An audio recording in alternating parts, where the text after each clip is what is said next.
O ex-ajudante de ordens do ex-presidente Jair Bolsonaro, Mauro Cid, voltou à sede da Polícia Federal em Brasília para prestar um novo depoimento. O repórter Bruno Pinheiro com as atualizações, os destaques desta nova oitiva envolvendo Mauro Cid. Tudo bem, Bruno? Bem-vindo.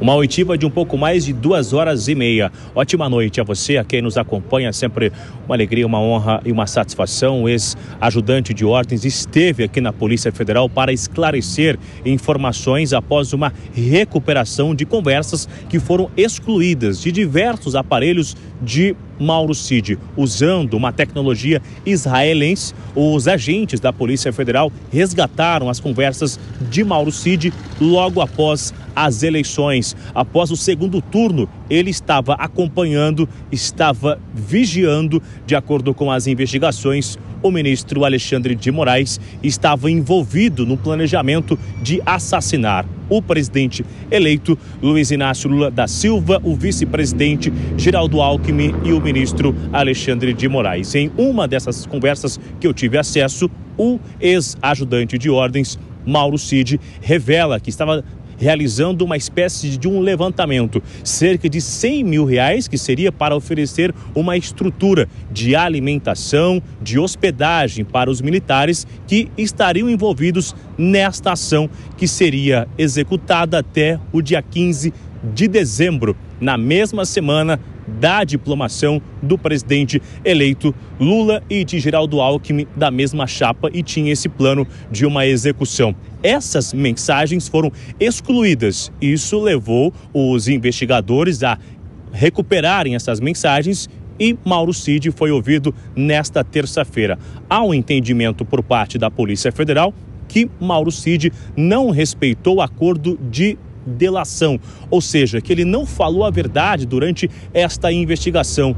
Logo na sequência, a informação confirmada é que veio um novo relatório já elaborado hoje, enviado para o Supremo Tribunal Federal, a Polícia Federal, justificando que Mauro Cid não falou a verdade. O ministro relator Alexandre de Moraes vai consultar agora se é necessário, então, revogar justamente esse acordo com Mauro Cid, o que resultaria num novo pedido de prisão do ex-ajudante de ordens. Em depoimento, ele respondeu que não tinha conhecimento de esse plano para assassinar o vice-presidente, o presidente e o ministro Alexandre de Moraes. Resposta que não convence os investigadores deste caso e acham que é necessário mais informações, ouvir mais de Mauro Cid, ouvir mais dos outros militares que estavam envolvidos neste planejamento e que, de acordo com a investigação, essa minuta também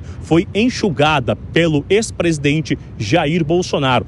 E cerca de 6 dias após ele rever essa minuta, Mauro Cid, uma vez mais, entra em ação para fazer outras alterações e recrutar homens, esses militares, para atuarem nesse plano que seria uma tentativa de golpe, de acordo com a investigação. Tiago. E qual é a sensação aí em Brasília, Bruno? Há alguma chance de Mauro Cid perder o acordo de delação premiada? Aliás, assunto a gente falava agora há pouco com o procurador Roberto Liviano.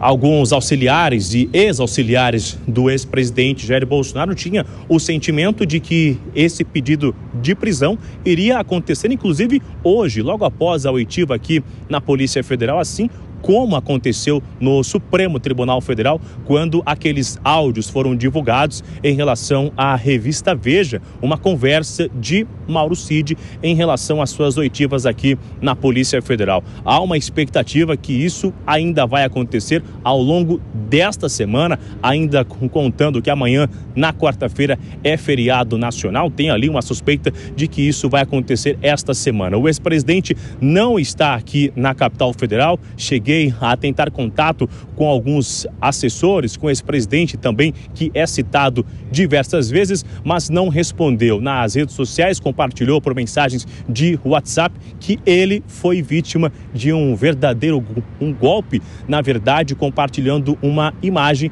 quando ele foi vítima de um atentado lá em Minas Gerais, ele numa sala de hospital, e essa imagem acabou circulando nas redes sociais. Ainda não tem uma resposta exata sobre essa articulação ou se haverá alguém rebatendo essa informação, se tinha o conhecimento do plano para assassinar o ministro do STF e a chapa do vice-presidente e o presidente Lula. Tiago. Você volta, Bruno, com mais repercussões aqui no Jornal Jovem Pan. Até já. Vou voltar com os nossos comentaristas, Dora Kramer, recuperando a nossa conexão, não é, Dora? A gente já falava agora há pouco, até com o procurador Liviano, na sua pergunta sobre a delação de Mauro Cid. Se você quiser retomar também o que você falava do mundo político depois dessa operação de hoje da PF. Dora. Eu já tinha praticamente terminado, né? Que fica um atordoamento, há um prejuízo, evidentemente, para esse setor, e só completando que não dá para separar esse fato da política, porque é um caso político. Claro, a gente está falando de governos que se antagonizam, de políticos que se antagonizam, de atitudes que são tomadas por causa de um extremismo político, não é? Contestação de eleições, discordâncias sobre a ideologia do presidente que ganhou, tudo isso motiva. Agora, para repetir, concordo com Vilela quando ele diz, isso é uma coisa, pertence ao mundo político, ao mundo da investigação e ao mundo de quem vai julgar. Aí você não pode ter essa contaminação, porque inclusive desacredita, né? Desacredita a atuação de julgadores e de investigadores. Vilela, sobre Mauro Cid, a delação pode ser anulada e ele corre risco de prisão? Pois é, Tiago, corre risco sim. Quando se trata desse tipo de delação, o delator, muitas vezes, ele fica à mercê de novos fatos que venham a aparecer, o que pode, eventualmente, configurar uma omissão por parte do delator, que é o que, pelo menos, a Polícia Federal vem demonstrando e apresentando ao Supremo Tribunal Federal. Caso o Supremo, depois de ouvir a Procuradoria-Geral da República, venha a tomar uma decisão de revogação, pode acontecer o que foi bem lembrado na reportagem do Bruno Pinheiro. Pode acontecer algo semelhante ao que ocorreu naquela reportagem da revista Veja, onde Mauro Cid, eventualmente, seja preso novamente e os efeitos dessa delação sejam, pelo menos temporariamente, desfeitos, até que, eventualmente, se possa analisar se, de fato, houve uma omissão ou algum tipo de falsidade ou não.